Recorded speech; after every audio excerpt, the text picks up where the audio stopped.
It's 9 a.m. here in Los Angeles. And it is the 15th of September, AD 2025. And we will be getting going here. Thank you, guys. What's up, everybody?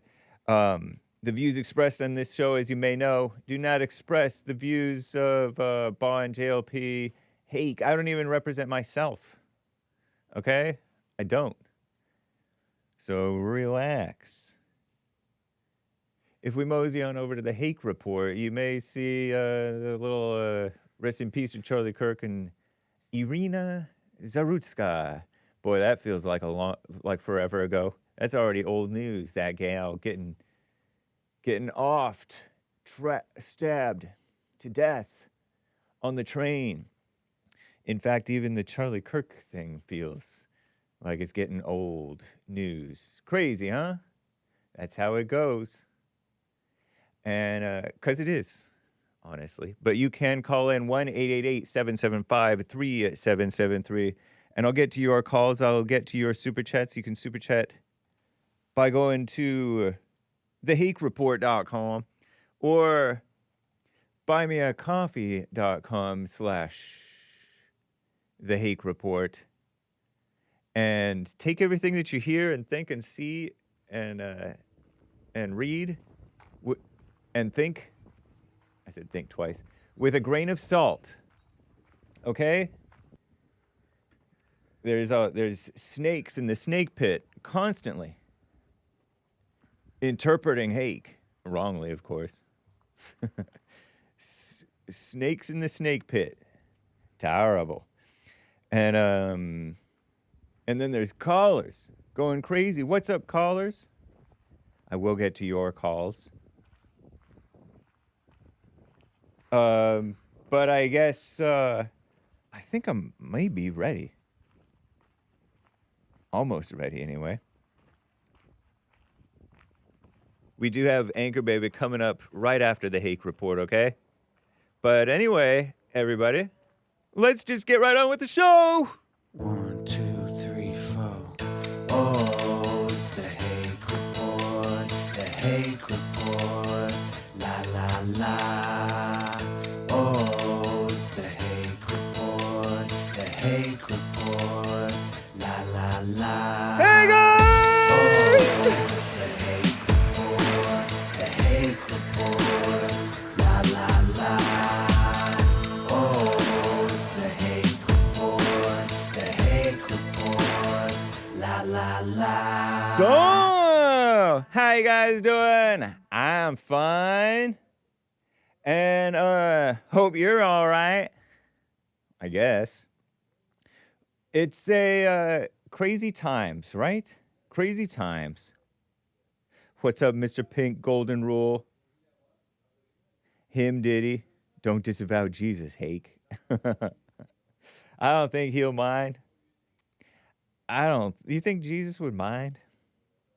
He let Peter back in after Peter disclaimed him. I don't know the man. Denied him. Not that you should. Not that you should. Of course. But I don't know. I don't think it's necessarily that big of a deal. People are like, "Oh, I would die for you." They talk big.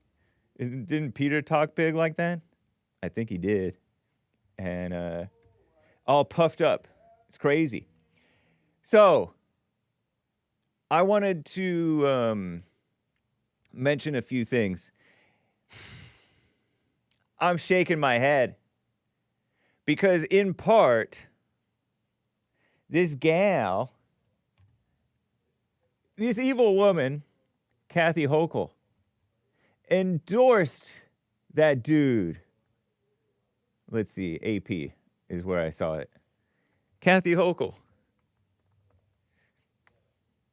New York governess Kathy Hochul endorsed Zohran Mamdani on Sunday, urged so-called New Yorkers city to vote Zohran Mamdani for mayor of New York City, giving the Democrat nominee one of his most significant endorsements to date. The woman's choice. He's the woman's choice. And this gal is like a Gen X boomer or something like that. Kathy Hochul. And she's like a radical, apparently. She is. Doesn't that. Look at that. Look at that. Terrible. Whoa, what did I just click on? Trump slammed Kathy Hochul for the endorsement of mayor. Nice. Right on. He should. On Monday, he slammed this gal for endorsing Zohran Mamdani for mayor-ess. I mean, mayor or. Because this guy's, he's so woman-oriented, it's ridiculous. Liddle Communists, deriding him as a Liddle, Liddle, not to be confused with Eric Liddle. Let me see this. He questioned how Kathy Hochul could back the progressive Democrat standard bearer. Progressive meaning communist. This is a rather shocking development and a very bad one for New York City. He posted on Truth Social. I knew I should have gone there in the beginning. truthsocial.com/ what is this? The Hake Report? Okay. / real Donald Trump. Let's see what Trump is saying. Oh, there's Trump hugging Charlie Kirk. Rest in peace to Charlie Kirk. Let's find out if we can find it. Hochul. There we go. Liddle Communist. What's that meaning? Yes, we're fine. So we reject the cookies? I'll reject them. Even though it's Truth Social and we love them.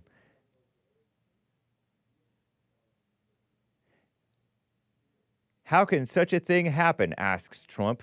Washington will be watching this situation very closely. No reason to be sending good money after bad, said our greatest president, Donald J. Trump. Nice. Right on, Trump. At least there's somebody out there with sense, with a little bit of sense. Because Zohran is like a male feminist. Zohran Mamdani. He's a simp, which is the same thing as male feminist. And he is tired of correcting the whites and our bad pronunciations of Indian women's names.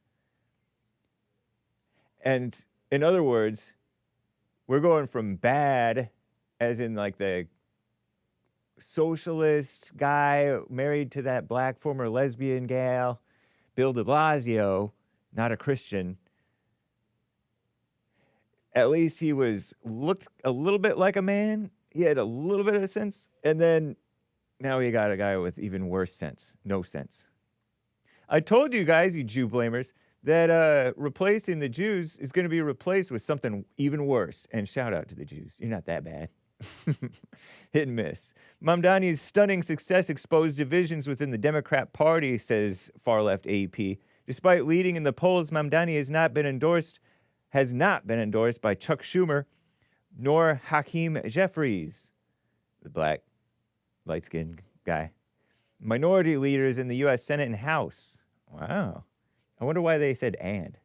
Why didn't they say or? It's strange. In recent weeks, other candidates in the race include Andrew Cuomo, Eric Adams, incumbent mayor, Curtis Sliwa. And there's others, there's a guy who's trying to run as a write-in candidate and all kinds of stuff. Curtis Sliwa. I remember seeing this guy on Newsmax all the time. Why does he have that red beret? It's not communist, I don't think. 71 years old. Curtis Anthony Sliwa, American activist, radio talk show host, founder, and so he's a competitor. Chief Executive Officer of Guardian Angels, crime prevention organization. Oof. He ran in 2021, lost to Eric Adams, the black dude. And so crazy. Nice.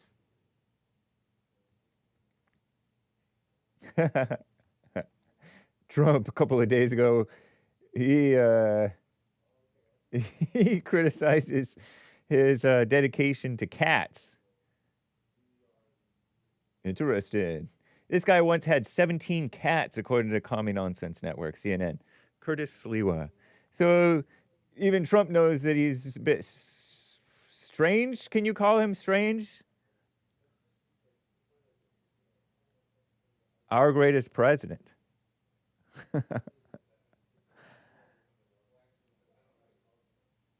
That's not good. That's crazy.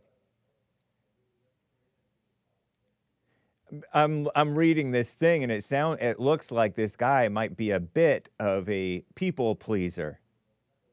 It looks like he's wait. Never mind. He wants the cats to be in Gracie Mansion, the magnificent home of the mayor. It's beautiful. Gracie Mansion, to me, is like a fabled place if you're in New York. Now, we don't need to have thousands of cats. He and his wife share their studio apartment with a whole passel, hopefully that's not a bad word, of cats, according to CBS News. New Yorkers have a deep commitment to both people and animals, said Curtis Sliwa. Hopefully I'm not butchering his name too badly. He is proud of his wife, Nancy, who has dedicated her life to fostering, caring for, and saving animals. No. Often advocating for them when no one else would, said his campaign spokesman. They call it spokesperson. What a mess. Trump said Mamdani's nomination is a rebellion from the Democrats. Yeah. They're never happy. The communists, they're never happy. Kind of like the anti-communists. Look, there's this guy with his cats. Cat fight. New Yorkers have a deep commitment to both people and animals, and Curtis Sliwa shares this passion, said a spokesperson. He is proud of his wife, Nancy, who has dedicated her life to fostering, caring for, and saving animals, often advocating for them when no one else would. But that's not all the president had to say. He attributed the success of Zohran Mamdani in the Democratic primary to the failure of that party to offer voters good choices. That's a rebellion. It's also a rebellion against bad candidates, okay? It's a rebellion. They're tired of it. You know, they're seeing things happening. We have taxes being put on us in New York by Democrats that is so bad that even the Democrats are revolting. And speaking of the president's involvement in the race, Mayor Adams insisted that the rumors that President Trump might offer him a job to get out of the race had made it difficult for him to run. Wow. These rumors have impacted my ability to raise money, and it has undermined my campaign. I didn't even know you were running, man. I think Trump wants him to get out and Andrew Cuomo to just get in. Go ahead. And it has taken the ability of me getting my message out away from the voters. Andrew Cuomo continued to try to get Adams to drop out. He is only serving to be a spoiler. And every day he stays in the race, he continues to be a spoiler and help Mamdani. Is like Adams doing a pretty bad job, or is it just such a mess that nobody could do a good job? No male Democrat could do a good job. I don't know. Here, Andrew Cuomo, former governor. You stepped down. Why did he step down? Because he's a male Democrat. Get me Mamdani one-on-one, I win. Now, the Queen's Assemblyman was not on the campaign trail today, but he put out a video calling on New Yorkers to call on the New York State Power Authority to take Don't you like her voice? Steps to approve plans to develop new energy sources to reduce the high cost of gas. I don't find her voice that annoying. And electricity.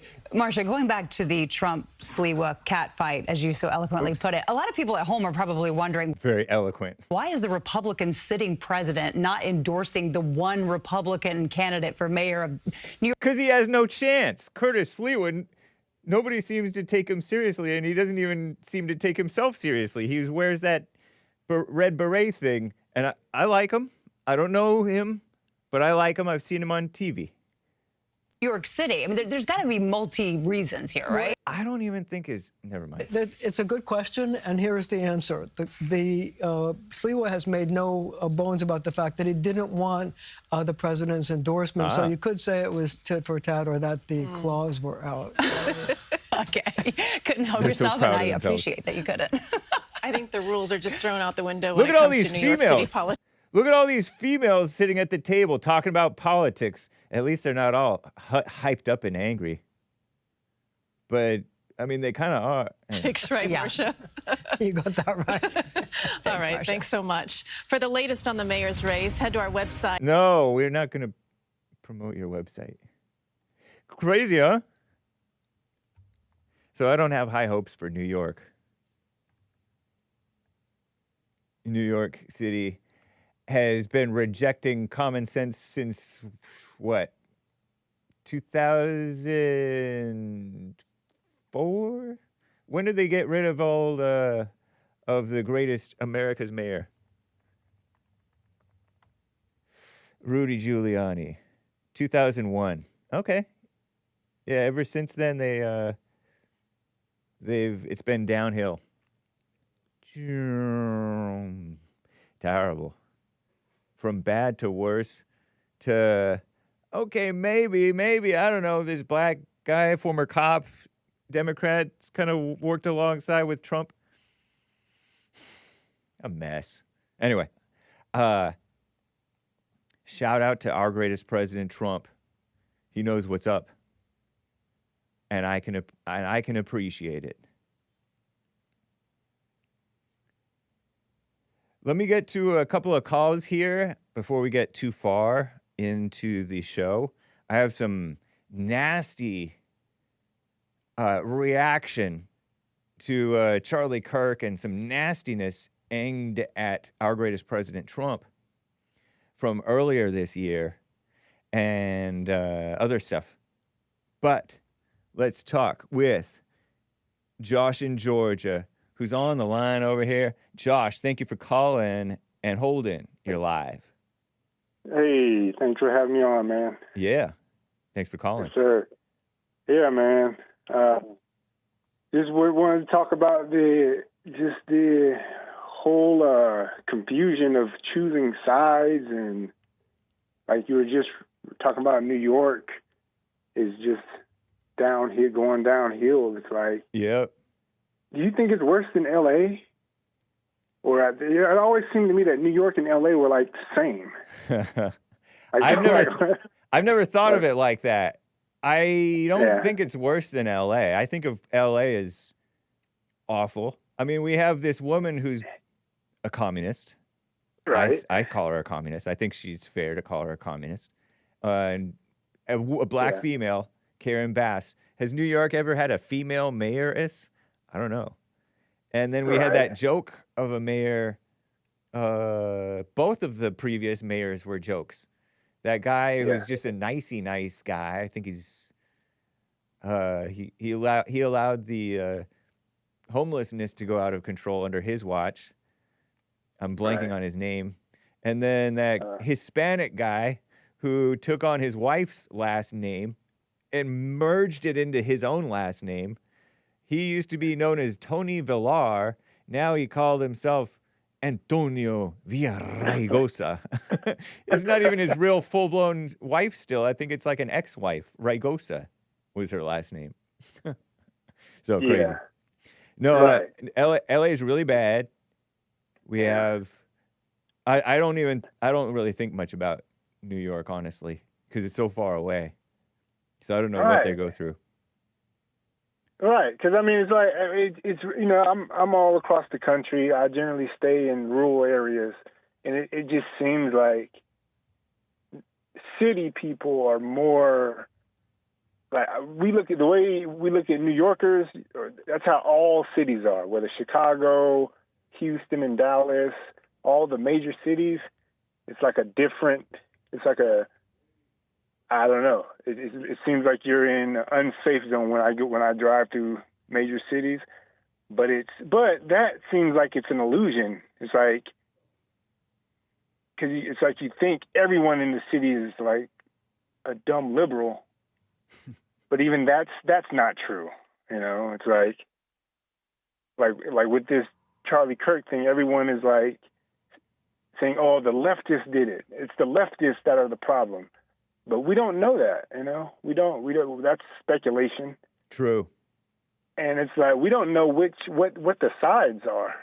whose side is on which, and that seems like a recipe for like chaos. That's an interesting take, man. Yeah.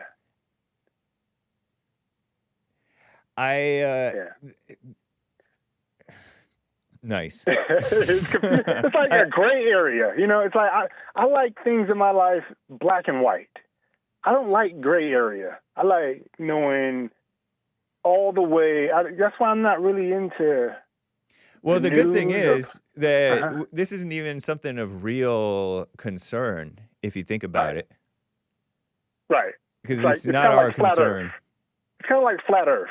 It doesn't really matter. It's fun to talk about. Right. It's interesting. Yeah. But this is all gray area. We don't know one way what is or what isn't. You know, it's kind of just, but it's entertaining. That's what your show is about. Your show is about like a balance between entertaining and then also just, you know, being yourself. General information and entertainment. Right. That's what it's for. And a little bit of, the entertainment part covers it pretty well. Right. And so I guess the main point is this is gray area. It's not where, like you say, women don't wear your pretty little heads. Everyone's all wound up about this political stuff. Yeah. It's kind of like this isn't really important. It's true. But I don't know. You ever heard the phrase, only a Sith deals in absolutes from Star Wars? You know? I feel like I have heard that before. Okay, that's like one of the famous Star Wars lines about Darth Vader and how he switched from the evil side to the good side. I mean, to the good side to the evil side, the Siths. And then, so the theme is that only a evil person deals in black and white. Huh. I disagree with that, though. Yeah. Because even that phrase itself, only a evil, that's saying that only, that's an absolute. You know, only a evil person deals in absolute. I know, huh? Yeah. So I like, I don't know. I just try to put everything, but then there are things in life that you can't understand, that you kind of have an intuition about and you're knowing, but I like the black and white, but the black and it is black and white. It's really you don't know, and that's the black and white of it. Is that's the black and white? I thought the gray is when you don't know. Black and white is like 2 + 2 = 4. Right, but you don't even know you don't know whether it's 2 + 2. I don't know. Really? You don't see that as black and white? 2 + 2 = 4? No, I know, but you don't even know that it's 2 and 2. Really? Like, you mean the concept of it? You mean, or what do you mean? I'm confused. like math is black and white. English in school, literature, history, that's gray area. It's opinionated. I don't know. Everyone has their opinion, and people fight. It's only gray because people are putting their opinions in. They're right. Okay. Yeah. It's really black or white, but it's not of your concern, and so it's blacked out because you don't know. Really? Okay. So if you think of like black and white as light or dark, it's dark because you don't know. You're in the dark about it. So everything is gray, is what you're saying? No, everything's black. Everything. This is deep, bro. Right? Because you don't know anything. We don't know nothing. Zero. I don't think so. That's what the Bible says. Of ourselves, we know nothing. And we can't do nothing. That's what that means. And so what I meant by the 2 and 2, we don't even know that there's 2 and 2 together to begin with to add them up to 4. It's like somebody said, Hake supports the Jews. 2 + 2. He must be supported by the Jews. Yeah. Yeah, exactly. And so they think that they're adding 2 and 2, but they're made up the 2 and the 2 in the first place. Right. Right. And I see that everywhere now. It's like, okay, the quote-unquote conservatives say, oh, Trump and J.D. Vance are puppets of Israel. Israel killed Charlie Kirk. Right. Israel did. Okay. Well, what evidence? Charlie Kirk was the biggest friend to Israel among the young people ever. Right. He was right. Right. And So he did criticize the ADL. Ooh. And he criticized like a lot of Jewish people who were supporting the anti-white stuff. Ooh. So does Hake. And Hake is the second biggest supporter to Israel. He's my competitor in my Israel friends. Among Israel friends. Millennial Israel friends. Yeah. See, that's like a big gray area where it's like, I like Nick Fuentes. I like all the Jew hater guys. Me too. But like, this is something that's trying to divide us. Something is trying to get us to fight each other. The devil, I'd say, whatever you want to call it. Pride. And so basically, it's all the gray area. You can't trust anybody. Or it's all black, like you said. Right. Don't say gray.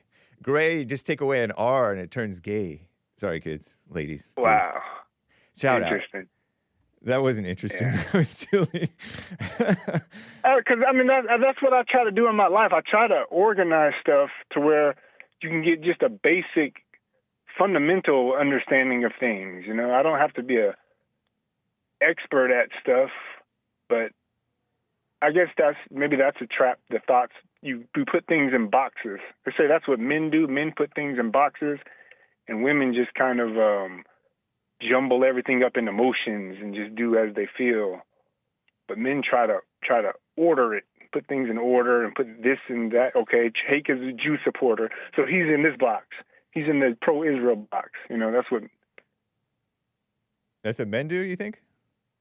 I think maybe not. I think that's what women do. Is that what women do? Yeah, because women are constantly judging and interpreting. Right. They're constantly trying to figure out whether they like you or not. For example. Right. and women are the ones who can't get out of the box. Oh. But their boxes are not sensible. But I mean, I thought boxes are like order. You want to order things. Yeah, but there's Satan's order, and then there's because you can put stuff in the wrong order. In the wrong and box. You're thinking that you're orderly, thinking but that it's you're a mess. Oh, yeah. Yeah, and then I don't know. I don't even like watching the news. I don't like talking politics, but I don't know. It maybe that's the woman in me. There's a female side of me trying to understand, you know, or trying to do that. Like, I guess it's a thin line between getting an understanding and then trying to judge it. What's your confusion about right now? Just what are the sides? Because like there's the left and the right. Oh, yeah. No, like the sides are evil versus evil. Right. And that's what every war in the history of the world has started from. That's what causes war. You get two evil sides fighting evil, and it's just war, chaos, and death. Yep. Now the evil side called the. Never mind. I was going to get into it, but yeah, we already know. I'm probably thinking too much. I know I'm overthinking. 9 times out of 10, I'm overthinking. Yeah. So, but you know, I seem to like black and white, and I don't like gray area. But you know, I don't know. But you don't. But you don't even have to concern yourself with the stuff that you don't know. Yeah. Really? I don't think so. Okay. It's not like we have much effect on the world anyway. Right. Right. We don't, and you know, it's just trying you'll have to a better understand. effect knowing that you don't know and not picking a side in your darkness. And not just going blind, just Yeah. If you have to go in there. Yeah. Yeah.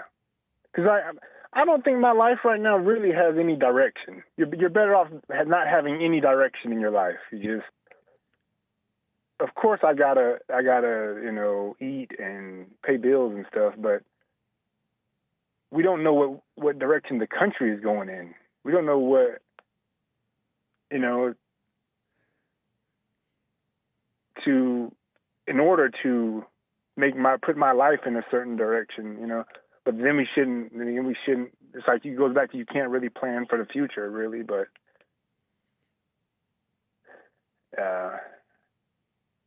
I don't know. Nice. Yeah. But on another note, what? Yeah, go ahead. Go ahead. I heard you talking about push-ups last week. Nice. And that's another thing. It's like with David, he was saying you should burn out and do the max out. I never do that. I do a lot of push-ups. I don't go to a gym. Yeah. I do all plyometric workouts. And this is So right it's out. like- So you're a trucker, right? So Yeah, I'm a trucker. You stop at a traffic stop at like a pilot Yeah, station. truck stop. Yep. And then you get on the passenger side and you start doing, and you're in the shade or you're in the sun and you're doing your push-ups and squats and Right. stuff. Yep. That's burpees. That's the burpees best are exercise. serious. Yeah. That'll Navy tire SEAL you burpees. out. Oh, I Right. tire me out anyway. Burpees And it are works. when you drop down, you do a push-up, and then you Right. jump up to your feet in a squat position, do a squat, and you jump, right, and reach Squat for the jump. sky. Yep. Yep. And then you do get it- back down, you go down, Right. and you do another push-up, and you do that Right. for like 20 or 30 or 10 or 50 or 7. Right. I just do sets of 10. Nice. Do like 5 sets of 10. With how much And, rest?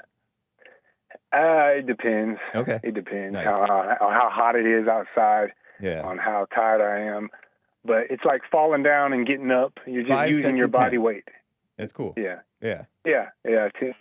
I do the Navy SEAL style. So you pump your knees while you do your push-ups. And then you come up and do and it says it works every muscle in your body. That's why the military endorses it. And Okay. a lot of prisoners do it, but you don't need any gym. And Did you say military-style burpees? yeah, they're called Navy SEAL burpees. The Navy That's what they're called. Okay. SEAL military burpee is an unbelievably effective bodyweight movement for building upper body strength and muscle mass. You're going to perform the movement with me, and the idea is just that we can start to put that movement into your working memory.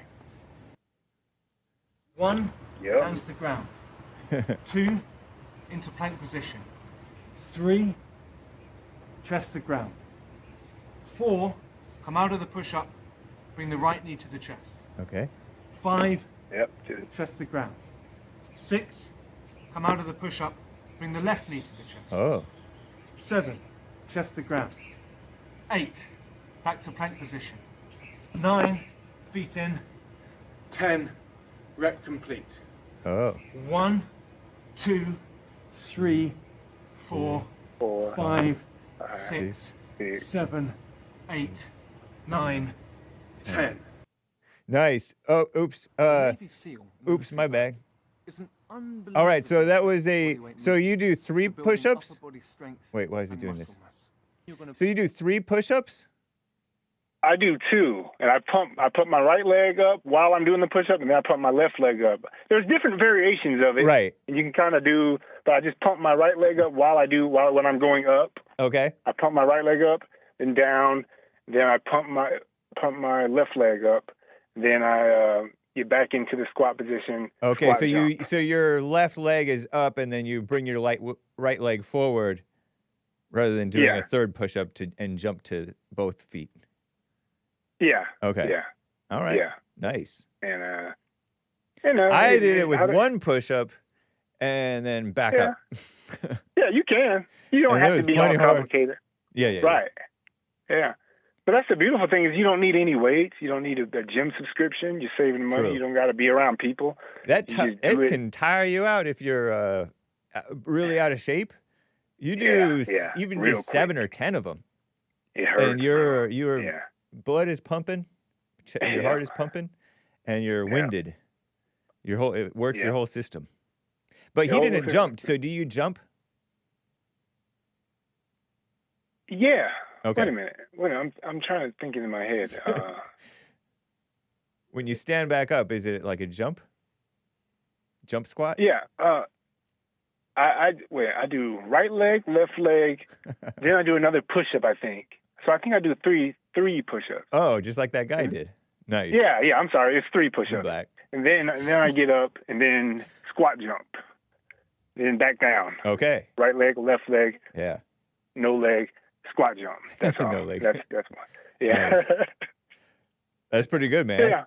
Yeah, but I never burn out. It's like an endurance thing. It's about endurance. I don't, and that's what blacks are. We have what they call fast twitch muscles. That's why blacks are so good at running fast. Yes. But Explosive. I'm more into distance and endurance now. Because that's what you're turning Kenyan. Kinda, yeah. Ethiopians and Kenyans, they run. They're run really forever. good at that. Yeah, they do marathons and beat everybody for the most part. Yeah. But that's what there was a big boxing match Saturday.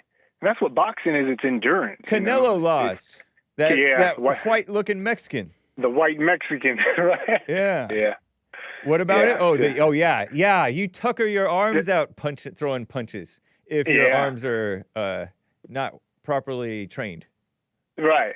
That's what they say. Mayweather is an expert at that because he knows how to conserve his energy and endure. Yeah. And he's not no big puncher like Mike Tyson, but he's But I heard there's going to be a Mayweather-Mike Tyson fight. You hear about that? I heard that too. Yeah, they're doing like an exhibition for fun. That's fun. That's cute. It's fun. Yeah. Yeah, because I have high hopes that Mayweather won't hurt Tyson. Yeah, Tyson. It's just for he's a professional. He knows how not to hurt Tyson. Yeah, he knows. Whereas I was quite concerned with the white young man. Yeah, anyway. That was interesting. It's a white Mexican versus a black American. So whose side do we choose? The white man, or is it the black American won, right? America versus Mexico. The black American beat Canelo, huh? Yeah. Is that his name, Canelo? Yeah, Canelo Alvarez. I saw a headline about it. That's all I know. Yeah. I didn't really watch it. It's just talk. Yeah. But, yeah. Well, right on, man. Yeah, man. Interesting stuff, man. I'll appreciate the show. I'll be tuning in, man. Well, thanks for your contribution, Josh in Georgia. All right. No problem. Thank you, man. All right. Take care. All right. Yep. Bye. Terry in Oregon is on the line over here. Terry, thank you for calling and holding. Terry, I have a question before you get into it. Oh, okay. What is a Liddle Communist? What is that? Why did he do that? Why did Trump call Zohran Mamdani a Liddle Communist? Liddle in quotation marks. Liddl? No, Liddle. Oh, did he type it? He did. I think I've never heard of that. It sounds like he was making fun of him. Yeah. Oh, he's a little communist. making him look kind of silly. Right. Okay. Yeah, that's what I would see. I mean, I've never heard of a Liddle. It sounds like, he was spelling it wrong to be funny. The term Liddle Communist, according to Google AI, is a nickname former President Trump recently used to refer to Zohran Mamdani, Democratic Socialist and the Democratic nominee. He is small. I mean, I don't know. He's not that big. A lot of guys nowadays are not that big. And then some of them are like exaggerated big to make up for all the little guys. Yeah. Right on. Well, thank you. Yeah, it's just a little, it's just Trump being funny. Yeah. That's cool. Nice. Yeah. God, I'm scared. I don't want that guy to become mayor of New York. What's your... I'm not scared, really. I mean, I'll be fine. I don't live in New York, but... What's your concern about it? Since because you know communists, you may know a little bit about this guy. He's an ideologue. He doesn't have his head in reality. I don't think he's a real American person. He's also very privileged background. He's just like, it's just, I really don't like or trust people that aren't actually like, if you've never even like been a working class person or worked in your life and you're like reliant on your family money and connections, how are you to say that like worker collectives are going to be like a strategy to move forward and become the state? You know, how do you honestly think there's going to be the working class in control of things if you've never even done it yourself? Like if you've never even worked in a business, how do you not? I just don't like that. And then he's been really dismissive about crime. He's what purpose does jail serve instead of other than making people feel good? Like just complete disregard for normal people's lives.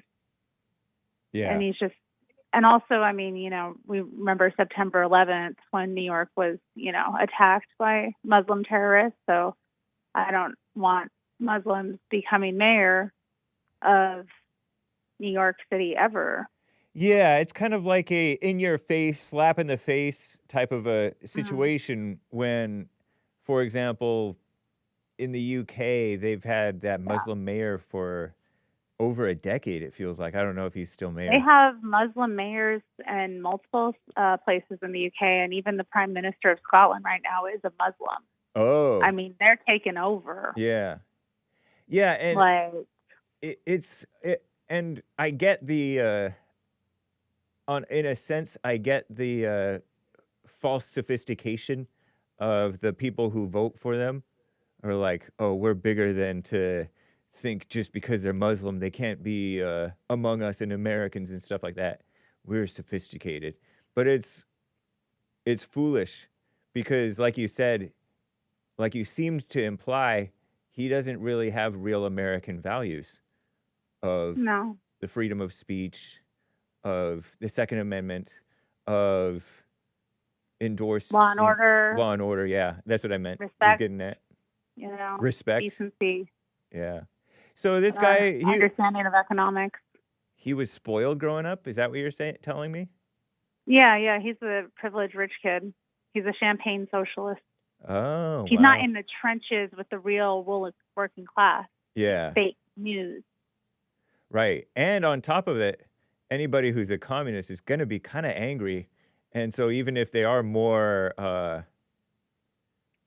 competent and experienced, even they won't be that good of a leader. But guy is going to be really bad because he doesn't know anything. No, every time he opens his mouth, he says something bad. AOC is more qualified than him because she actually did bartending. Yeah, and she also has, experience in government. So right. But anyway, that's another topic. I called in about. I wanted to talk to you about vote by mail. Do you have vote by mail in California? Oh yeah, you know we do. Not that we do, but we. I didn't know. As you might imagine or guess, if you took a moment to ponder it, they make it so easy that you can. They send vote by mail to you even without you asking for it. And on top of that, you know how in the olden days, when we were young kids, in our 20s and 30s, I'm still in my 30s. we had to go to a specific precinct to vote. No, I've always voted by mail. Oh, okay. Oh, well. So I've never had that luxury experience where you go in on voting day and go into a booth and it's all private. You do your little vote. I never had that. Oh, okay. Nice. Well, it's bad. When I was a kid in my 20s and 30s, not a kid, right? We had to go to a specific polling place. And now you can go to any old polling place. Ever since the China virus, they opened it up so that it's all too convenient to vote. Yep. Well, I don't know if I have a problem with polling places being open, but I definitely am kind of, I guess, concerned about vote by mail. Now, I was, I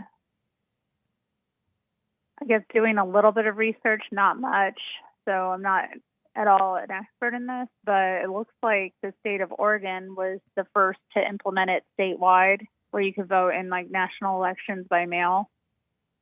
And ever since the vote by mail stuff was starting to be implemented, the political demographics changed in the state like very strongly.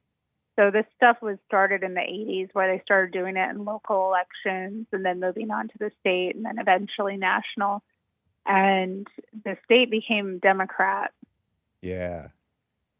So I wonder about it, and like, is it that there's just all these people voting that otherwise wouldn't be, or is it like fraud that's going on? Because most Oregonians, I mean, at least the people that are from here originally, are not wokies. Right. Like the people that grew up here and have lived here their whole lives, every now and then they might be a little liberal, but most of them I've met are like really conservative and also like really angry they blame Californians moving here for the demographic changes as well. Like Californians moved here and started voting like Democrat. Yeah, and they also have a bunch of Latinos coming into the Pacific Northwest. Yeah, that's for decades. true. Who do we blame? I don't know. But there's now a movement to end vote by mail. In Oregon. Yeah. That's really What do interesting. you think about that? Is that something that should be done? Why or why not? I think it should be very restricted. Maybe they should end it entirely. You've done it because of a matter of convenience. There's not a place I can go to vote. Oh, really? No, I don't know of any place I can go into. Like, if there is, I don't know about it. Well, when they send you advertise it. They mail a ballot to you, right? They mail a ballot to you it's not a real ballot. It's just a sample ballot that you look at, you look over, and it also tells you your polling place. And that polling place is just an address, and it may say, oh, the such and such church or such and such senior center or whatever. And it's within walking distance usually of your place of residence. And so you walk over there or you drive over there or whatever. You mosey on over there, and on the day of voting, and it's between 8 a.m. and 8 p.m. or whatever time frame, that you make sure that you get it done before work or after work or during work, lunch break. You can drive over there if it's driving distance and you get a break. And you get it done, or you just never do it. But you've voted by mail all this time. Yeah. So there's no place for me to go in person to vote. They'll tell me on the thing, like in the mail, they'll send me like where the closest places to drop off my ballot is. Oh. But that's just like, a little bucket that's collecting it. Nobody's even watching it. Well, I guess since you're already registered to vote by mail, they don't tell you where the polling place is. Otherwise, that's the voting. We don't. There's no other option. I don't register to vote by mail. I mean, they don't give us another option. Oh, well, they'll tell you if they end vote by mail, then they'll tell you where your polling place is. Don't worry about it. Yeah, I get that. I'm not worried about what happens if we end vote by mail. I don't know if we have polling place. I understand, like old people or people who got problems that make it much more inconvenient. Because I have like a mild inconvenience with having to go to a specific polling place. I actually really enjoyed going to any old polling place I wanted to vote, even though I don't think that it's right. It just feels less secure and less, I don't know, it's sketchy. So what if you like work, because a lot of people like don't even live where they work, like people commute. So Right. I guess that makes sense if people are commuting into the city or out of the city for work. Yeah. Sometimes they have to travel hours. Right. Yeah, there's people who commute from way out in the boonies and they have a 2-hour commute. And then it's a 3-hour commute back. I don't know. It's crazy. Yeah. So I don't know. I'm okay with people going in, but I don't know. Maybe it is sketchy because then there's all kinds of opportunities for fraud, and then there's also the booths themselves. Like, but yeah, there do seem to be a lot of people now wanting to end vote by mail, blaming it for why Oregon is, a Democrat hellhole when nobody knows any Democrats. There used to be something called high propensity voters. That's interesting that everybody that you know is not a wokey.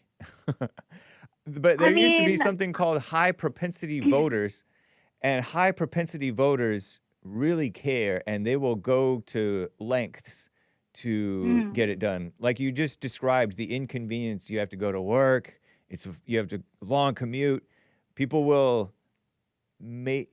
If you're organized and you're a go-getter, you will make a deal with your boss or whatever, and you will get it done. And there's most companies have they're required to let you off time to go vote. I know.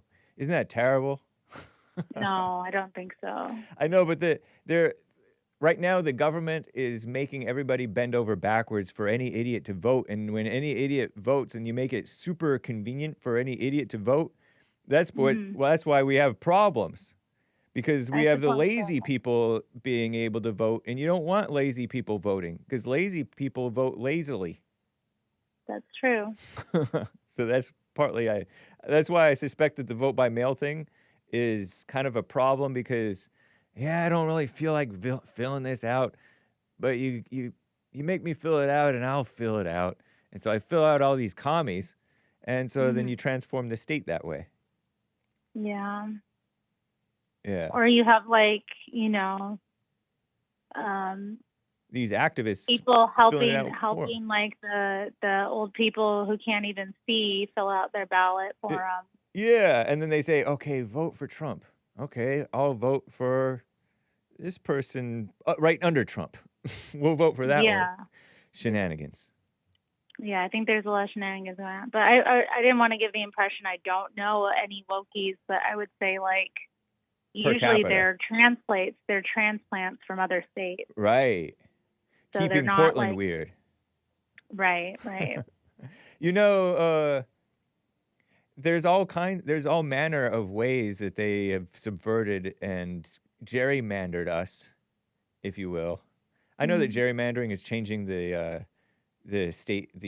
district lines, the voting district, but they gerrymander us by changing the demographics, like you just described. Mm-hmm. Yeah, that too, yeah. That's why Ann Coulter said adios, America, because we have all these immigrants who make a whole bunch of babies, and the native white Americans and native black Americans are not making babies, especially the educated ones. And so you have a whole bunch of... Well, I think white people have a different mating strategy as well. When it's just us, we're not looking at it as a competitive sport. We're thinking quality over quantity. You know? We're thinking, okay, well, I want to have this and this so that my kids have the best chance. We're thinking strategy. They're thinking how many can I churn out? I don't even think they're thinking that. No, I don't think they're thinking at all. I think they're just breeding in an animalistic way a lot of the time. Which I think we should too, and have faith. Because I think we have, don't you notice that I know some gals who've committed abortion, right? And they did it because they were being tactical. They're like, I like my life the way it is right now. I like my job. I would have to quit this type of job and do this thing. And so I'm getting an abortion. I don't regret it. And so I'm not making babies right now. And most women I know who've had abortions didn't want to marry the father. Yeah, that too. They didn't think that he would be a good long-term mate. Definitely not. Yeah. So that too. I mean, that's all this strategy stuff. Whereas God will take care of you. You know how stuff changed in your life over the course of your life, and had you known in advance, or sometimes you knew in advance that this change was coming, and you're like, oh, all this dread fills in you, and you're like, you don't know how you're going to deal with it. But you deal with it, and life goes on. That's how we should approach maybe having babies, I think. Yeah, and I think there's a lot of propaganda to make us not. I mean, you know what? I saw this weekend. It was so evil. We were having this big, the city put on this big, Sunday parkways where they, took over most of the downtown area. Yeah. And, set up all these, different booths of different, groups. And I saw the voluntary human extinction movement people were out, right in the middle, the center of the square, with a big booth with all this thank you for not breeding stuff. So there's all this messaging too that makes, I think, white people have been kind of propagandized against breeding. Nobody is worse than a white American consumer. Nobody produces more carbon than you. What a mess. And so there's all this guilt and shame about it. And then there's also all this messaging that, having a kid will ruin your life. But everybody I know that has a kid says it saved their life, Yeah. So not everybody, but yeah, I know I've gotten that message from a number of adults that were they didn't have any direction until they had a kid. Yeah. And then they have a fire underneath them. Right. And they have a reason to grow up and be responsible outside of themselves. So I don't know. I think there's a mixture of why whites are outbred, but I don't think the white mating strategy of quality is a bad thing. It's just, a bad thing because we're in this competitive market now where the demographics are what they are. I think it is a so bad now thing. We have to think. I think it is a bad thing in that they have an idea that they're holding on to that isn't necessarily sensible. It's not, it's an idea about a quality of life, Well, it's also about your comfort. quality of children too. You don't want to have a kid with just anyone. 'Cause Right. What if the kid's ugly, or what if the kid's dumb?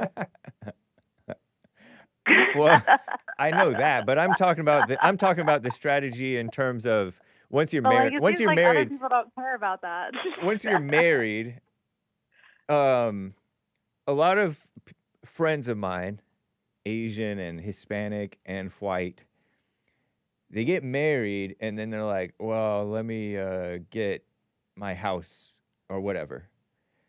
Mm-hmm. And that's not the reality nowadays for a lot of people, I think. What do you mean?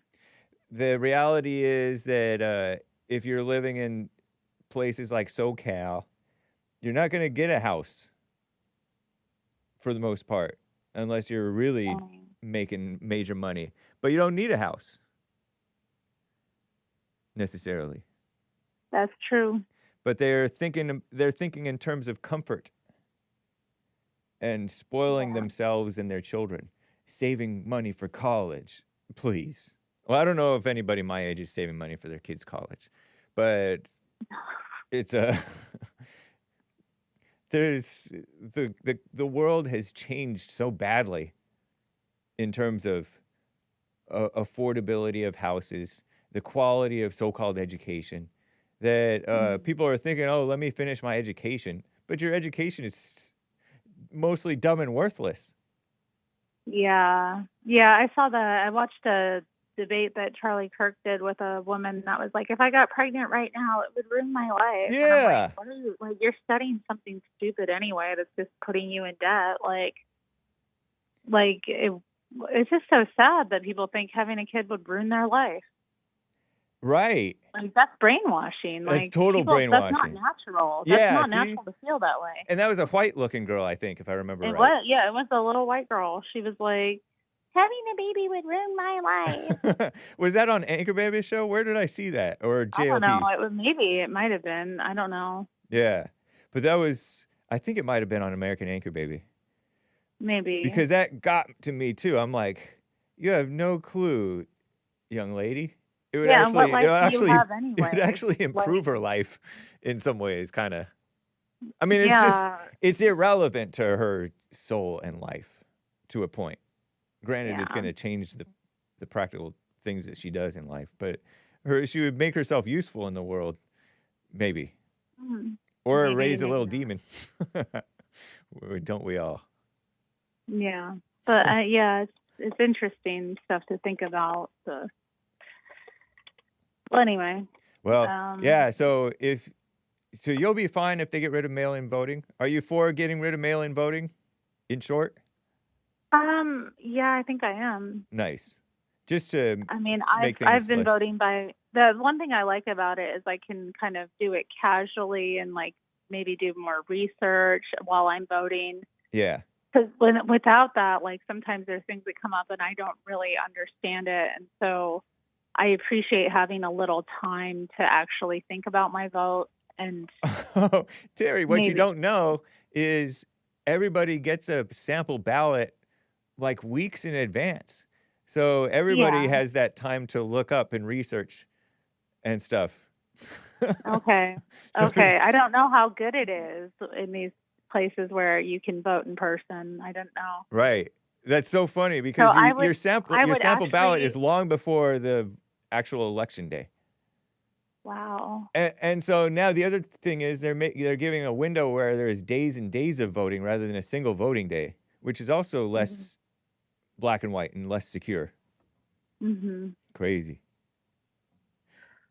Dang. Well, I'll see. I'll get behind this vote by mail and vote by mail thing, and hopefully we'll, take back our country. Right on. What's funny is I've always been so lazy and trifling. My dad would be the one to do the research, and so I would get his ballot or sample ballot and just copy off of it. Yeah, I've heard a lot of people do that. They rely on like one person. Which in the is family why who's my more dad's the only one who intelligent. should be voting. You know what I mean? And then you, since you actually researched too. Yeah, well, I mean... Well, you're the only two people on the West Coast who should be voting. And then there's this one guy who's a Christian, and I go to his website, and he tells people in California and Nashville, Tennessee, because I guess he moved there, how to vote, or how he recommends voting as a Christian. Oh, yeah. Oh, yeah. Remember him? No, but Okay. I remember when I was a socialist, our group sent out to our email list recommendations for voting. Right. So if they're doing it, so you got to have people that maybe might have better recommendations doing it too. That's right. Oof. Nice. Well, thank you, Terry. Pretty interesting. All right. Bye, Hank. Have a good day. You as well. Take care. We're at the top of the hour, everybody. I'll get to your calls. There's one line open, but I have some super chats and some things to cover as well. We'll see. We'll see. Let me try to do justice. There's no justice. It's just us. Let me double check. Thank you, Lin Yun Chin, last month or so. Yes, indeed. Okay, popcorn. Cesar Caesar. Let's see here. I think I read this one about the powerful vocals. I'll read it again just to make sure. Cesar Caesar. Oh yeah, that's right. Cesar Caesar 3 coffees. Great intro today, man. Powerful vocals. Taking my morning shower today. And randomly thought, I wonder if William III ever got around to killing that coyote. Laughing face. No, William. Charlie didn't start Rumble. Was he involved, though? I'm not sure. In the middle of you reading supers, I missed about 40 minutes of your show, so I'm going to finish sending this coffee and catch up what I missed after the fallen state. This coffee might not get read since it's coming so late. Have a safe weekend, everyone. That was last Friday. Popcorn said you tried to spin the prior caller's argument on Friday about black people needing economic opportunity as him being materialist and money isn't everything. Yeah, because not Ronnie, but the other guy, Dennis from New Jersey. I said, do you notice blacks have a black mindset? And then he started talking about money. Talk about a black mindset. When Jesse gets on air and asks people for money to pay salaries, is he being materialist? Or I like how he said materialist as opposed to materialistic. I'm tempted to say materialistic, especially now that Lin Yan Chin is not harassing me. Shout out.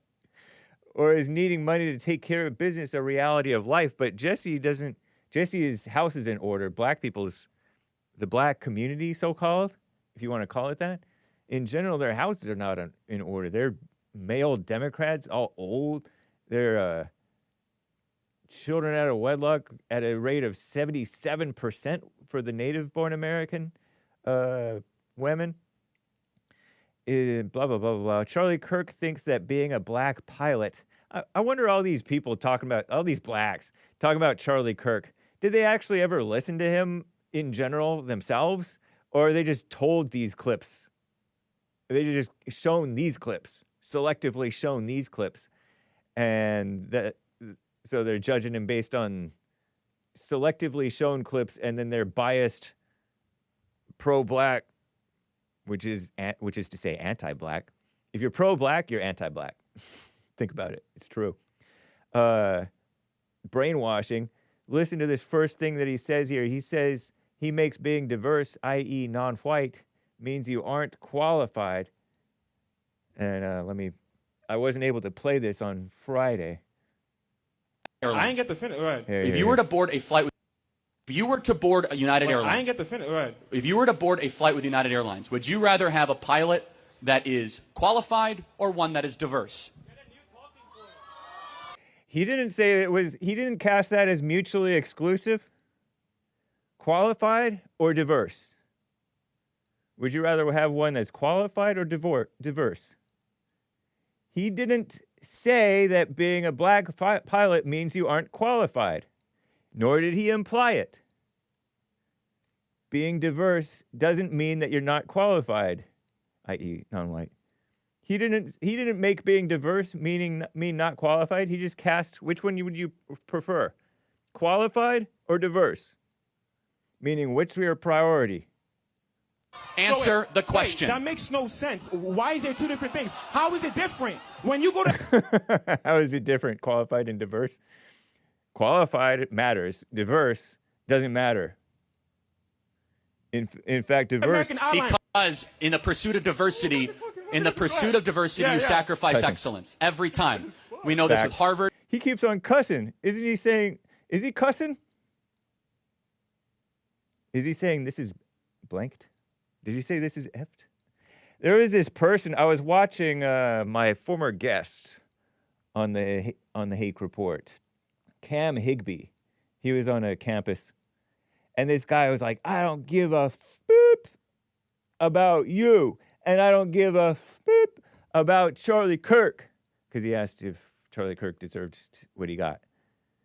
And he didn't answer the question. He said, I don't give a boop. But he sure gave a whole lot of F words, claiming not to give an F word. He gave like 10 F words, claiming not to give an F word. Doesn't make any sense. So they say, look at how the black mindset interpreted it. Black, dark, living in your imagination mindset. Charlie Kirk really said that a pilot can't be diverse and excellent at the same time. No, he didn't. He said when you focus on diversity, you sacrifice excellence, which is a fact. Jack.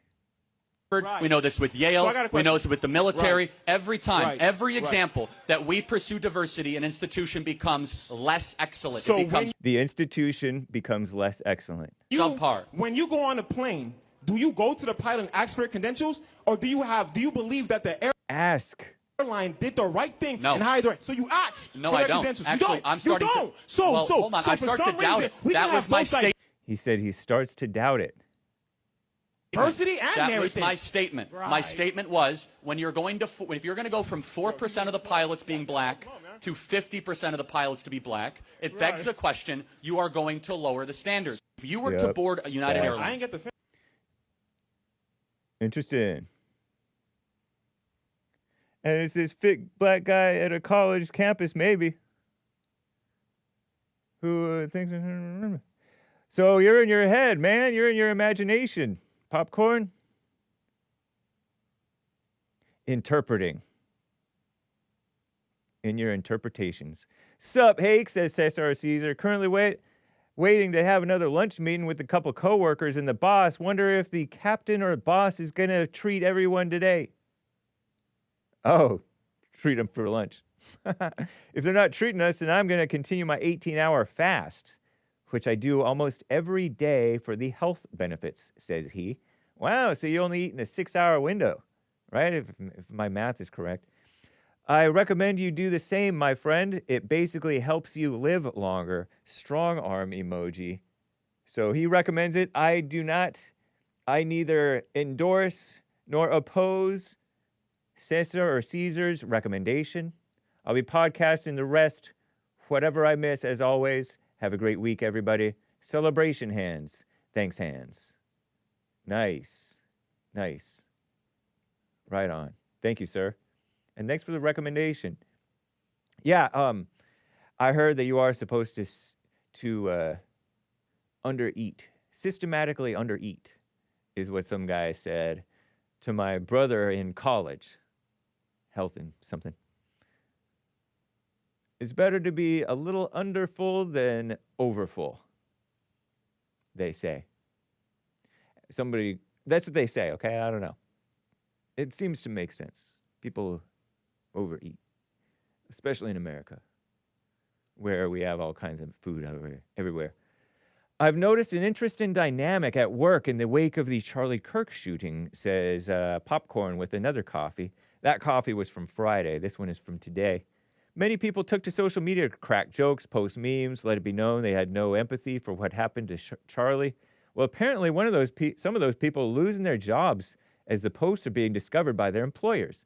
This raises an interesting duality I was hoping you'd weigh in on. As you're well aware, many on the right have said, or many on the right said people should not be terminated for their jobs for exercising free speech. In the aftermath of the George Floyd incident, for example, people were fired for social media posts mocking his death, and many took issue with those terminations. Now, conservative-leaning people are taking to social media and tagging the employers of individuals who are posting the Charlie Kirk memes, demanding that they should be fired. Do you view that as a what's good for the goose is what's good for the gander? I think the memes are disgusting, personally. But your stated principles really get tested when something you don't like is happening, and you have to be okay with it. A lot of, I'll be calling their employer tomorrow, and they'll never get a dime of my money posts on social media. Should it be freedom from consequences? Should people be losing their jobs? How does freedom from consequences align? Because the communists always say, freedom from speech doesn't mean freedom from consequences. I'm like, yes, it should. If you had the spirit of the freedom of speech, you allow a person to speak and you don't try to give them consequences. All right? How does that align with your support for an employer's right to discriminate, i.e. terminate? What are your general thoughts? This is a great question, man. I think those people who are trying to get these people fired, I've seen only a little bit of it, man. I think they are overexcited. And I've read, I wonder if it's here, fired. After Kirk's killing, a chorus of conservatives want his critics, ostracized or fired. That's sort of a dishonest headline in my view, and it's not just critics. They are, I'm getting that thing. I'm getting that for the first time. I'm getting that thing for the first time in a little while. That thing with sort of a French name. After views of complaints from where you think that you're remembering something that you've been through before. After years of complaints from the right about cancel culture from the left, some conservatives are seeking to upend the lives and careers, this is AP Morning Update, of those who disparaged Charlie Kirk after his death. There were people celebrating it, and there's people saying, oh, somebody should be next. Somebody should be next. So we got one down, we got two to go. Stuff like that. They're going after companies, educators, news outlets, political rivals, and others they judge as promoting so-called hate speech. I don't know. I can't think of I don't know of any conservative who uses the term hate speech credulously. You know, not unironically is the phrase, right? Or the word. A campaign by those on the right has led to firing or punishment of teachers, Office Depot employee, government workers, TV pundit, and the expectation of more dismissals. Yeah. This is also reported by Commie Nonsense Network. CNN was talking about it. Watch. Social media fallout. Increasing number of social media. I wonder, were they hyped about it when it was happening to the conservatives, or did they kind of justify it? Because they're kind of downplaying what these people are saying or not being explicit. Allegedly celebrating Charlie Kirk's murder. Allegedly celebrating, they call it. Funny. Some people are being... Here, let me show you some of these people. Hopefully not, right? Not too bad.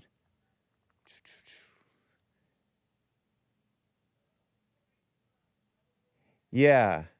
There was this one. This one was from... I saw Bill Lockwood post on this. This was actually from February. This gal. You know, the thing is for the person out there who's planning on doing it. You know, So doing it as in... No, as in getting Trump. thing that we all wake up every day hoping we'll see in the news. And we're like, man, no one's done it yet. Keep going. Keep going. She says, keep going and blah, blah, blah, blah, blah, and I'll write you a love letter. I'll put money on your books if you go to jail. And Bill Lockwood said she needs to be arrested immediately. I don't even know what age this gal is. Looks like a college-age gal, but I could be completely mistaken. Could be older, could be younger. And actually, Grok said that this happened in February 2025. It was a Libs of TikTok post.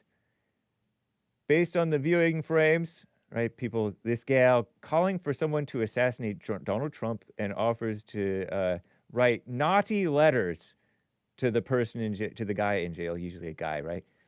If he gets caught, get away, do it and get away with it, she wrote. Based on viewing the video frames and subtitles, there are no obvious signs of manipulation like edits or deepfake artifacts, because people are like, is that AI? Searches and reports from February 2025 treated it as a genuine threat, according to Grok. Now, Grok may be getting this mixed up with something else. With investigations by the Secret Service and local authorities confirming its authenticity, the student involved apologized and deleted it. And here I am. Wait, she apologized and deleted it, and that was it? She did not get expelled? Based on reports, February 2025, the student apologized, deleted the video, and the incident was investigated by Secret Service and local authorities. No confirmed public information about expulsion or further disciplinary action. Likely due to juvenile privacy protections, updates may be limited. Oh, okay. So it might be a high schooler girl. Talk about don't worry your pretty little head about politics. She's all up in arms promoting evil, thinking that she's promoting good. And then there's people who want her expelled. I was like, she didn't get expelled. Here's another one. Barnes & Noble employee said one down, couple more to go. He's dead. He's dead. Bye, Charlie Kirk. Tick me the heck off. She really said, pee me the F-O off. Call me hateful. I don't care. He deserved it. I feel blessed today, guys. Blessed. And she looks like she might have like issues. You know, and I'm not going to play it because she works at, somebody doxed her as working at Barnes & Nobles. She posted that on her own TikTok. These people are posting it publicly. Anyway, James Woods tweeted about it. She looks to me like she might be autistic or something. So you cut these gals, these evil, hate-filled gals, a little slack. It's kind of like that guy who looked like he was celebrating, and he claimed, I wasn't celebrating. I was trying to call attention to the police. I didn't buy his thing. Remember that one? At the rally. the moment of the shooting, I guess it was the moment of the shooting, not exactly. It looked like he was like, yeah. I'm like, it was a moment of demonic celebration. I call it demonic celebration. Because if you know that everybody's demon-possessed and sick, then you know that they're black-hearted, and then you understand. Have understanding. And then you know not to trust the Barnes & Noble employee or the nurse or the doctor.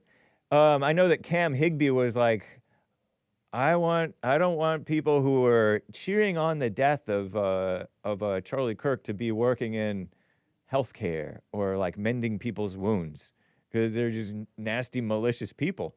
That could be a valid concern. That could be a valid concern. But allow people their moments of where the demon shows its face, and you know what it is. Allow them the freedom of speech, I say. So in some cases, maybe they should be fired. It's up to the employer. I don't like the energy, the energetic, oh, what's up, Barnes & Noble? How come you're not firing that girl? Whatever. All librarians and book type people are liberals. Except for, who's that guy? Daniel from Texas. That's what I say, popcorn. So, although, you know, I kind of was. It is nasty seeing, like, some of these gals. This other gal, see, like, she's dancing. I don't care. Call me hateful. She knows she's being hateful. She doesn't know what she's talking about. You know, there's a lot of people who are just, they're lied to and in their heads about stuff that Charlie said. So black-hearted, dark, evil, no love, no grace. Like Toby from California. You reap what you sow. What's Tony sowing?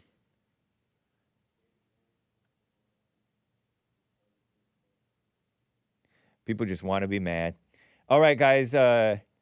Catch American Anchor Baby in half an hour or so, a little bit more. Let me get to Jermaine in Canada on the line over here. Thank you, Popcorn. What's up, Jermaine? Hey, how are you? Fine, man. How are you? Oh, all is well. Nice. Yeah, I'm just touching base with you regarding, you know, those people are losing their jobs. Yes. Yeah. What do you think about that? Like, should they? I think it's kind of revenge. Popcorn was just asking me about it. I think it's kind of revenge because we got fired. Not me, but I work at a place where I can't get fired. But anyway, a lot of people got fired for silly things like you didn't get the schmaxine or you whatever.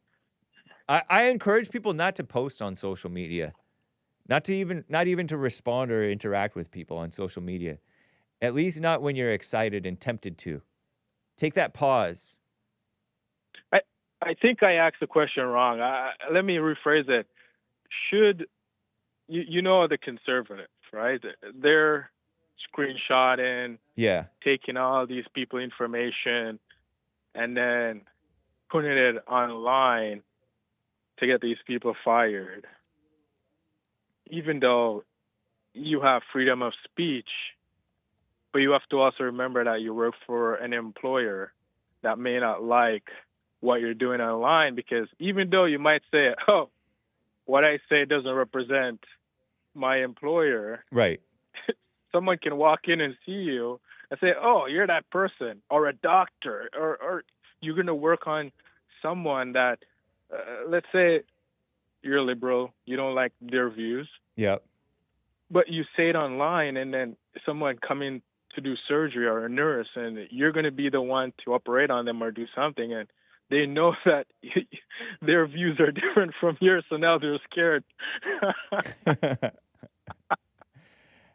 I know. People are in their heads. People do, just because I say, oh, views expressed here do not represent Bond, people aren't gonna stop hating, going after Bond for something that Hake said, for example, because they're evil in their minds, and so they can't stop making those connections where there's no connection that's appropriate to make. So you're right about that. That's why you should refrain from speaking in general. And those people who are and so it's of course it's worth, in some cases those firings just have to happen. Even though it's not right, it's just the way it is. It's just the way, because people are so judgmental and hard-hearted. You have no choice, for the sake of your company, but to fire the person. If that's what you're asking. In some cases, the firing has to happen, even though you would prefer to allow your employee the freedom of speech. You know that it means nothing, but you still got to let him go because he crossed a line that he shouldn't have crossed. Yeah. It's in a lot of contract when you sign these contracts with your employer. Yeah, of course. Right? Understandably so. Yeah, and I think the people that are going after these people, I mean, just let them say whatever they want. Who cares? Right. But at some point, these people that are going after these so-called liberals, they're just hurt because they don't like what these people are saying about Charlie Kirk. Yeah. So it's kind of funny. But I was watching a video because it was the weekend, so I was just chilling, and I found an interesting video where this guy was talking, and these people that are getting fired, they work for the military, and they were mostly blacks. I'm like, they're used to the blacks are used to having their freedom of speech. And then you spin it into a race issue, and I'm like, that's kind of crazy. It totally is. And what's funny is it's so black to be like that. Yeah, because he said, listen, blacks, we are not creating the jobs. And I'm like, that's about right, because he was saying, like, even though if you have an opinion, don't go in line and say these things about Charlie Kirk, because this administration is under Trump, and this is just going to give Trump ammo to go after the black people. Yeah. I'm like, not really. You guys are making yourself a target. You work for the military, right? And you have you swore in to protect the people of the American citizen, but yet you're celebrating someone's assassination. Yeah, like you're definitely gonna get fired. Come on, man. That's just stupid. That is. That's hilarious. No sense. So I try to play. It's just funny how we try to put it into a race issue, and I'm like, that's kind of crazy. Yeah. So true, man. Yeah. They think that they can act any kind of way, and we're supposed to let them slide because they're black, basically. Yeah, and I'm not sure if you're familiar with Kevin Samuel. He died, and the black people, they made fun of him, especially the woman, because they didn't like what he said. Right. Because it hurt their feelings. Yep. And they were comparing Kevin Samuels to Charlie Kirk. Like, there's really a big difference. One got assassinated, bro. Like, true. What? Good point.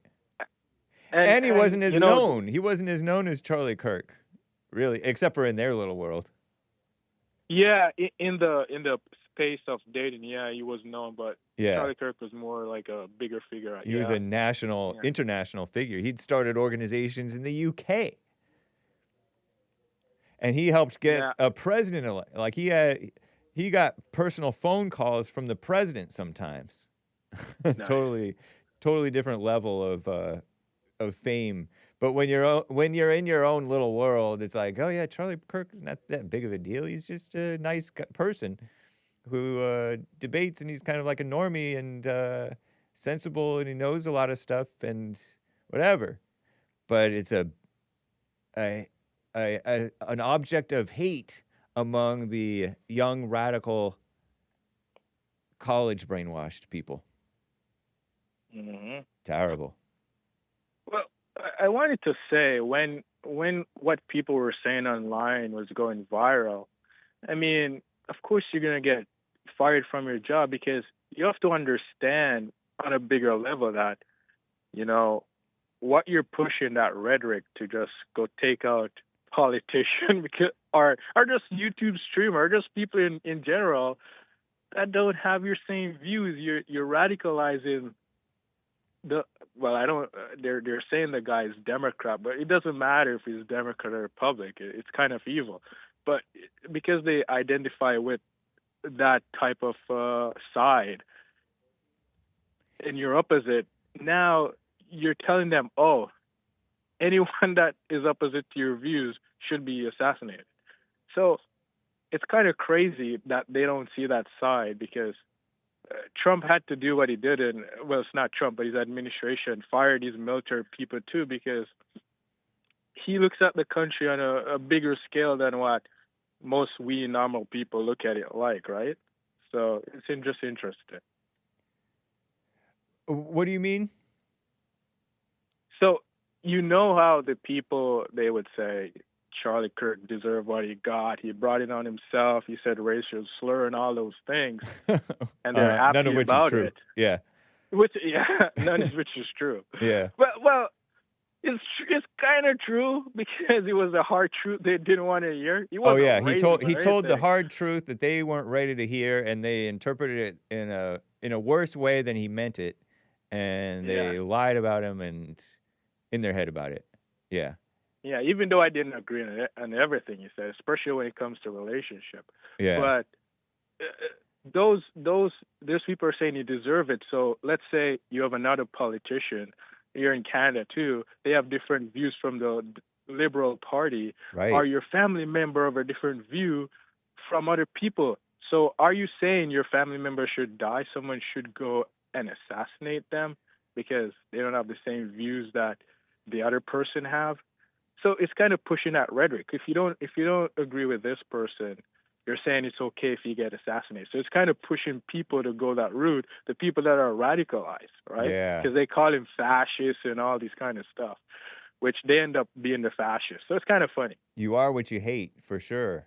They, yeah. You know, I was in these like hippy dippy round table debates with Dylan Burns and others, and the women especially, but males too, would get like insanely mad over just kind of normal thing. I mainly just say normal stuff on my show, and like whenever that was last week, I talked with Dylan Burns about defunding the single mothers because right now we're encouraging and subsidizing and promoting single mothers as if they're heroes that we should be encouraging and funding. And that's not a good thing to be having. And so that's like a normal thing, but they get mad about stuff like that because they think that either they've had single mothers or they themselves are single mothers, and they're thinking that I'm saying something hateful, which I'm not saying. And so they get in their heads and they get angry about it. And the liberals especially get angry at disagreement.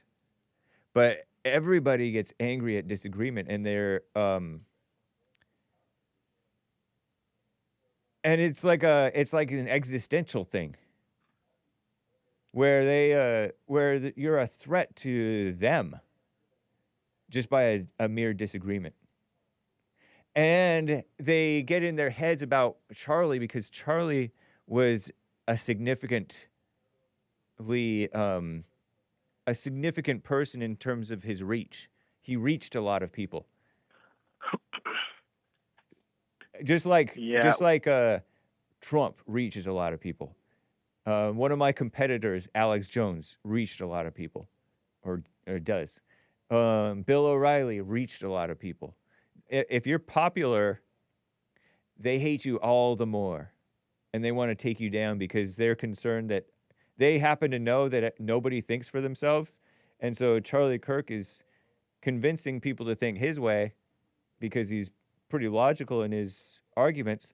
And so they're starting people are waking up and that's a threat to them. So they think that he's brainwashing people. Yeah, I could see that. You brought up the point about Dylan Burns, and it's interesting. It's a lack of understanding when you actually look at it. Yeah. Because he couldn't understand the points you were making, and he tried to defend his. But on the other part, did we understand his point? I think we did. I think so. Right? Yeah. Because people need to be able to function, right? Kids need food,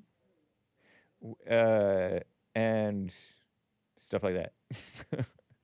Yeah. I think we understand. But what's funny is socialism is what caused single mothers, or has encouraged single mothers, and they think that there has been part of the problem. Let's say, and they think that more socialism is the solution, but socialism was part of the problem, meaning the government subsidizing their lives. Save you, Superman. Yeah. But last thing before I go, because I know you have other callers. When it came to the speech of Charlie Kirk's wife, man, I put it on, and the first couple of seconds, I'm like, this is too emotional. I just came off it. I didn't listen to it at all. I didn't listen to it. I watched the whole thing. Maybe I should. Yeah. I watched the whole thing because I was asked to, and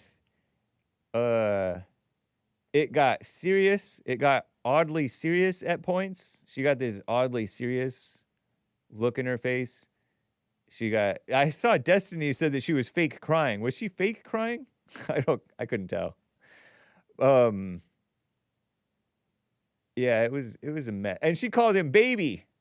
Don't call him baby. Oh. Nice. I wonder if she respected him. I mean, she said that every single day he would ask her, how can he serve her better, or something like that.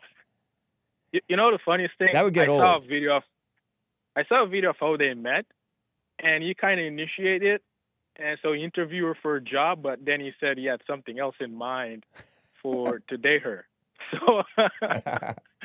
So he might have been a pleaser to her. I don't really know. That's what it seemed like. From that interview, and then he's popular, so of course, my beef with because I've had criticisms of him, and I called it beef. My criticisms of him in the past were that he was too nice and too pleasing, people pleasing, and catering to the gays, for example. Because he would go on these people's shows like Dave Rubin, who's this gay guy, and he would say, oh, you know what? I think the gays should be able to adopt. It's no big deal. What you do in your bedroom. I don't believe in same-sex marriage, but you guys can do what you want. You can even adopt. I'm like, that doesn't make sense, man. And then he had the Rob Smith thing, the black gay guy at Turning Point, and he was getting all attacked by the Groypers, and the Groypers were like, what does this have to do with conservatism? And I understand his position. I thought about it like last week after this happened. That you want all the friends you can get. Like, you agree with people where you agree with them, and you disagree where you disagree. So if Rob Smith is for Trump and he's for what's right on this level, then agree with that part and work with him there. And then you just don't promote the gay part. But isn't that interesting? Because you require so-called friend, but at some point, you and your friend, you're going to disagree on something, and then you guys are going to fight about it. Yeah. Right. But I saw a video of you talking about this. This was 5 years ago, but I didn't fully watch it off because it was this morning. So that's interesting that you remember that. Yeah. Yeah, it was a big deal because, and also I've seen comments. There's people commenting sometimes to this day about the thing. I think after it happened, I think it got into the algorithm a little bit again. Yeah. So, yeah, I'm like, I've called him based, and I've called him not that based. Charlie Kirk. Base enough. Yeah. Okay. But he was a net positive for the country. I think. Yeah, it was. At least they're not like, they have some logic going on there. Yeah. Yeah. Well, All right, I got to man, run, I'll man. let you get. I'll let you get some other call. Appreciate All it. right, bye. All right. Nice. Okay, I'm going to try to plow through all your calls. All right, guys. Alex and Cali on the line here. Alex in California. Hey. Yo, we're going to rip through. Sweet. All right, so my reaction to Charlie Kirk. Normally, you know me, I'm a conspiracy theory. You got to get all that information first. I got to know it all. Got to be the first to know type of person. This time, there must be something special about Mr. Kirk because I could tell you, I've watched a lot of people lose their lives in videos and in much more gruesome manners. And this one, like, I actually didn't even want to see it.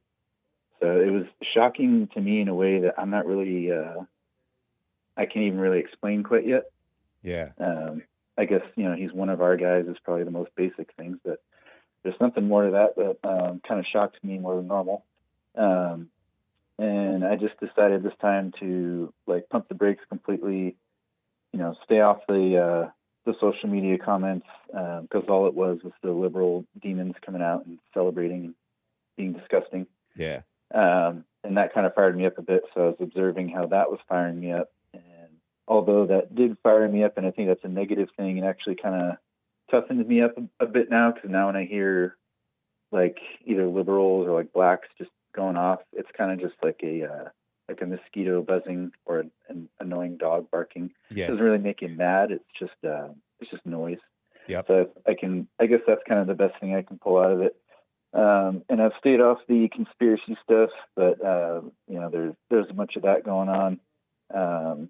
Allegedly, they're pointing at two different people to his side that they're saying shot him, and it wasn't the trans kid on the rooftop. So I don't know. I mean, it is what it is. It's the same crap every time with you know, any one of these. It's like conspiracy city. So we'll see what happens. I just, for some reason, like I said, there was something about this one that was a little more shocking. Yeah. Even as far as I've seen people die way worse, but yeah, that one hit home. So I don't know, people be careful out there, and especially you and Jesse. Like, I know sometimes he goes out in the street and stuff. So you guys, please be careful out there, and you know, we need you. Will do, Alex. Much appreciated. I agree with you. I was surprised that it was so easy.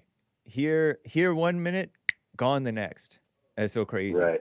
Yeah. And right. And I wasn't a fan of him, but overall I liked him. I joked around, based Charlie Kirk, and I was half joking. Yeah, I mean, there wasn't much reason to dislike him. So, yeah. I mean, I wasn't really, you know, into it either, but yeah, totally. I think a lot of us are feeling that way. So, all right, I'll let you get to the next people there. And you just quickly, you're so right about the. It's like the blacks and the libs. They want you mad. They're expressing their anger by being malicious like that, and that's just what they do. You know, that was so over the top. I mean, it's not to be unexpected at this point, but that was so over the top in the amount of people that were joining in and doing it. Yeah. It's just like, okay, you guys, like, you're literally just trying to piss people off. So it's just noise at this point. There's not a point in getting angry about it. Yep. Right on, Alex. Great points. Appreciate hearing All from right, you, man. Take care. Keep it real. All right. Nice.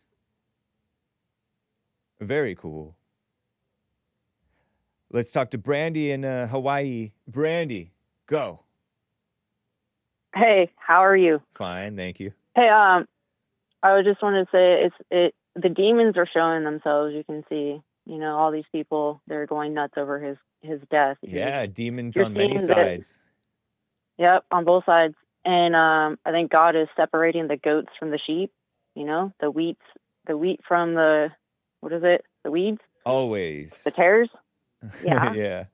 I guess. I'm not sure. And I wanted to also say that I think that if you ever, I don't know if you read the book of Nehemiah. I'm actually going to go read that again. A while ago, yeah, he was building a wall, I think, or something. Yeah, he was building a city. wall and fighting with the Persians, which would be Iran. And in that book, they are half working and half guarded with the sword. Yeah, 24/7. And Somebody's got to be on guard. I think that's coming to America. Yeah. I think it is. I think they were going to have no choice because, like I was talking about earlier, is that they're already here and they're already planning. And I think that we're going to see a huge terrorist attack on us. Well, I don't know about that, I but think I know that there has always been people who are vicious and hateful and would love to do that, to do evil. Yeah. For sure. I know it sounds crazy, but there's this prophet out here that is talking about how there's going to be an attack on, he said 10 cities were going to be attacked, and Why are you 5 listening of to a them prophet? would be really bad. He prophesied about Trump's ear being shot. I don't know if you heard of him, Brandon Briggs. Don't be naming dropping. But why are you listening to a prophet?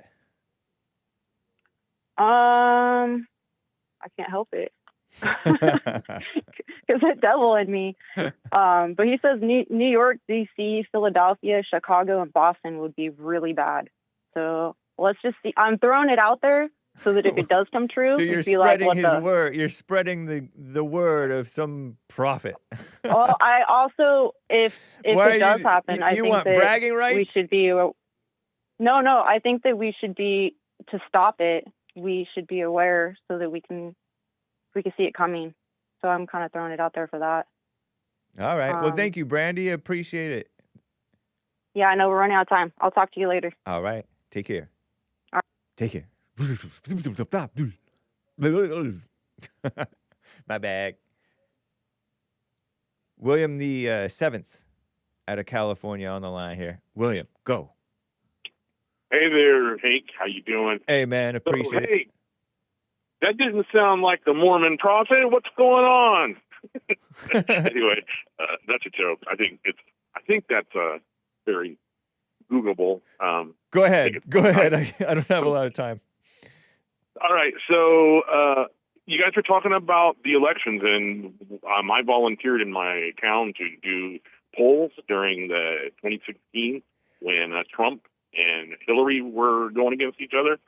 And so I wanted to make a comment, the fact that if you do, we had to find the people and put a line through so we could know that they came, and Right. do a double one. I've seen that if they many do, times. If they do away, so if they do away with all that, like it doesn't matter, you can just show up.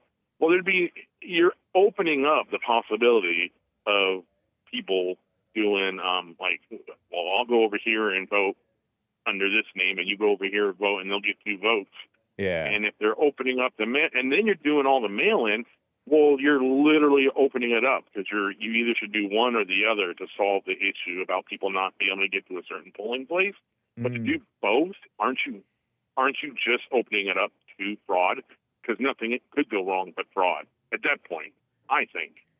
I think even CNN admits that there is a little bit. They only admit to a little bit of fraud, but there is a little bit more fraud with the mail-in. So, even CNN admits. Both, so I don't have to disclaim. If they do both, and you don't even have to show up at your precinct, to just take my little town of 14,000 people, there are 8 places you can go vote, which is about per 1,000 people per polling place. And I went at one in the town, and I watched the people vote, and about 200 people showed up. So I don't know. I just think you're opening it up for the possibility. So in other words, you could question it, and it could cause a mess. And just to talk about this Prop 50, is that what you guys were? I saw. No, we're not talking about prophecy. That's just that gal. Proposition 50. Oh. I just passed a sign on the road that said, "Say no to Proposition 50 and protect safe, fair elections." And so here's the thing. When I was registered Republican, which I may still be, I'm not sure, but I would get stuff in the Republican Party telling me why to vote for this and not on that, and it was their point of view. So I would imagine if you're a Democrat, you're going to get stuff from the Democrats telling you why you should vote this way and that way. So at some point, aren't you just in an echo chamber when it comes to the elections? and that you would literally have to read the bill yourself, which some of them are like 1,000 pages, and you'd have to, who's going to read 1,000 pages and figure out what's the best one or what's the best yes or no out of a 1,000-page bill? So I think it's a mess. Oh, really, okay. if you want to know the truth. But You're referring to the redistricting. No. I'm just talking about.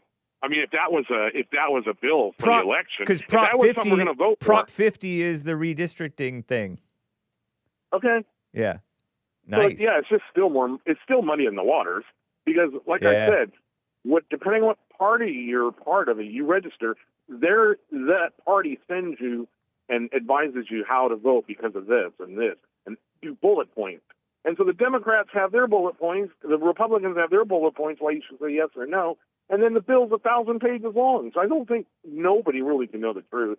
We're just a bunch of idiots going along for the ride. I don't know. That's just I could be wrong, but I just about. But thanks for taking my call. William number 7 signing out. Bye. All right. Take care. Nice. I'm going to try to get to all of you guys. Rick in Hampton, VA. Rick in Hampton, Virginia. What's up, man? How you doing? What's going on there, James? What's happening with you? Chilling in the last 3 minutes of the show. Wow. You know, I guess the question I want to ask is, do you think anyone would take over Charlie Kirk's, role? I vote Cam Higbee. He's the only guy I know. Hey, he may do a good job. Who knows? I don't even know. I think he might be unaffiliated. I'm not sure. Cam Higbee. He was on the Hake Report several months ago. But nice. Yeah, I don't know. We'll have to wait and see, man. I wish them well. I don't know. We'll see what happens. Well, yeah. So I just look at. I just want, everybody to search their soul, including liberals and conservatives, like Jess was saying earlier in the show, that some conservatives was, praying over, Charlie Kirk's funeral, at his gravesite or somewhere. Yeah. And a car came by there and said, Charlie Kirk. Forget him. Yeah. And I'm like, I don't think I would have did as a Christian would have said, God, open his understanding and kept it moving. Nice. Not to go beat somebody. I'm not sure even that's the way that we should pray necessarily. Well, I'll just say that too. Yeah. Because maybe somebody can. Because you never know people's story. That's why I try and meet people where that's they. That's for sure. They was upbringing. They probably was brought up in the sex trade. Who knows, man? You know? So I just pray God just send people to open their understanding and open mind up continually. That's nice. Right on, Rick. There's this guy who was on the Jesse Lee Peterson show. He's on the Hake Report. He called in, actually. Chado Jackson.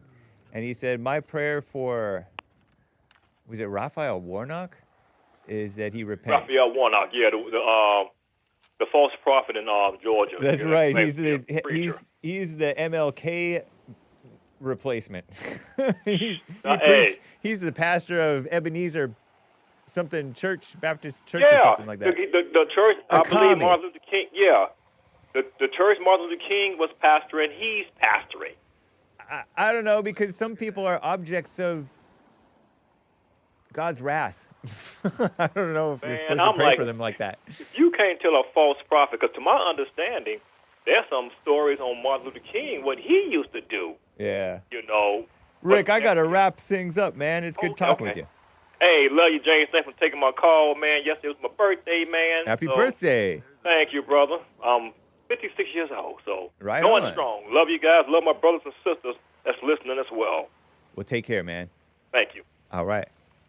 This has been the Hake Report. William the Third and the rest of the callers and super chatters. I'll have to talk to you tomorrow whenever we can.